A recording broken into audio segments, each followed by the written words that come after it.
मुगल, जिन्होंने लगभग संपूर्ण उत्तर भारत पर कब्जा कर लिया था, उन्होंने दक्षिण भारत को भी अपने साम्राज्य में मिलाना चाहा, लेकिन छत्रपति शिवाजी महाराज के होते हुए वे ऐसा न कर सके। ऐसा ही कुछ मुगलों ने पूर्वोत्तर भारत को भी अपने साम्राज्य में मिलाना चाहा, लेकिन पूर्वोत्तर भारत के एक राज्य असम की भूमि पर जन्मे एक वीर योद्धा के कारण वे ऐसा न कर पाए, जिसे पूर्वी भारत का शिवाजी भी कहा जाता है। आखिर कौन थे ये महान योद्धा जिन्होंने पूर्वोत्तर भारत की भूमि को मुगलों के चंगुल में नहीं जाने दिया? आज की वीडियो में हम इसके बारे में जानेंगे। वीडियो में आगे बढ़ने से पूर्व यदि आप चैनल पर नए आए हैं तो चैनल को सब्सक्राइब करके बेल आइकन का बटन प्रेस करें। पूर्वोत्तर का शिवाजी के नाम से जाने वाला योद्धा का नाम लाचित बरफुकन है। ये अहोम साम्राज्य के एक कुशल सेनापति थे, जो कि आज का असम राज्य और पूर्वोत्तर भारत के अन्य क्षेत्र हैं।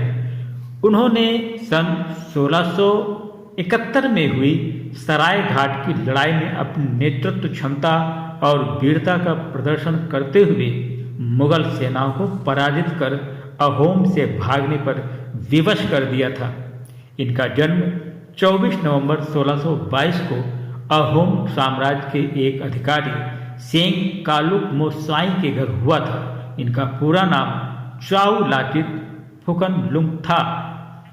लाचित शस्त्र चलाने और युद्ध कला में निपुण थे।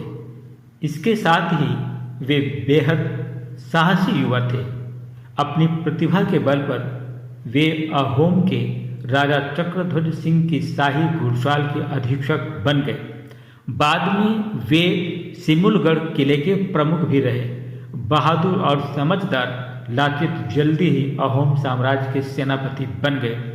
बरफुकन उनकी पदवी थी, जिसका अर्थ होता है सेनापति। गुवाहाटी के शासक राजा चक्रध्वज सिंह ने मुगलों के विरुद्ध अभियान में सेना का नेतृत्व करने के लिए लाचित बरफुकन का चयन किया।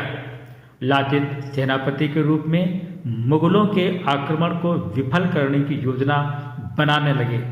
उन्होंने अपनी सेना को एकत्रित कर सन 1667 की गर्मियों तक युद्ध की तैयारियां पूरी कर ली। उन्होंने अपने गुप्तचरों को भी चारों तरफ फैला दिया, ताकि मुगलों के किसी भी हमले की जानकारी तत्काल प्राप्त हो सके। उस समय दिल्ली पर मुगल शासक औरंगजेब का राज था। उसने आमेर के राजा राम सिंह को अहोम राज्य पर आक्रमण करने का हुक्म दिया। मुगल सेना ब्रह्मपुत्र नदी के रास्ते ढाका से आसाम की ओर चली और गुवाहाटी की ओर बढ़ने लगी। राजा राम सिंह और लाचित बरफुकन की सेनाओं का आमना सामना ब्रह्मपुत्र नदी के उत्तरी तट सराय घाट पर हुआ था। दोनों सेनाओं के बीच में भीषण युद्ध हुआ। लाचित बरफुकन की वीरता के कारण मुगल सेनापति राम सिंह अहोम राज्य पर विजय पाने में असफल रहा। युद्ध में असफलता मिलने पर राम सिंह ने लाचित के विरुद्ध एक कुटिल योजना बनाई। राम सिंह ने एक पत्र के साथ अहोम शिविर की ओर एक तीर छोड़ा, जिसमें लिखा था कि लाचित को धन दिया गया है और इसलिए उसे गुवाहाटी छोड़कर चले जाना चाहिए। यह पत्र अहोम के राजा चक्रध्वज सिंह के पास पहुंचा।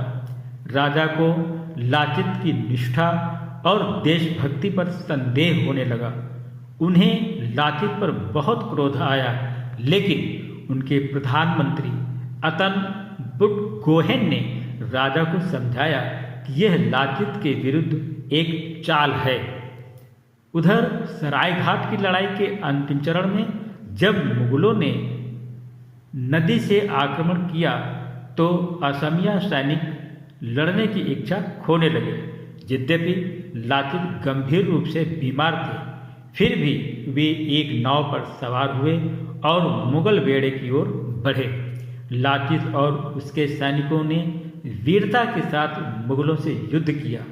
ब्रह्मपुत्र नदी में हुए इस भीषण युद्ध में लाचित बरफुकन विजयी हुए और मुगल सेनाएं बुरी तरह पराजित हुई।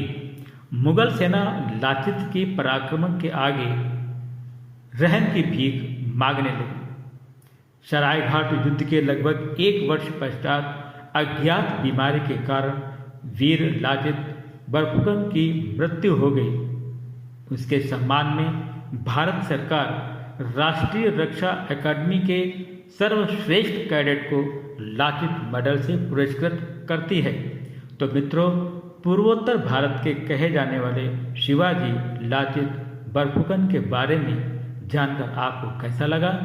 क्या आप लाचित बरफुकन जी के बारे में पहले से जानते थे? कमेंट में ज़रूर बताएं। हमारी मेहनत आपको पसंद आई है तो वीडियो को लाइक और चैनल को सब्सक्राइब करके बेल आइकन का बटन जरूर प्रेस करें।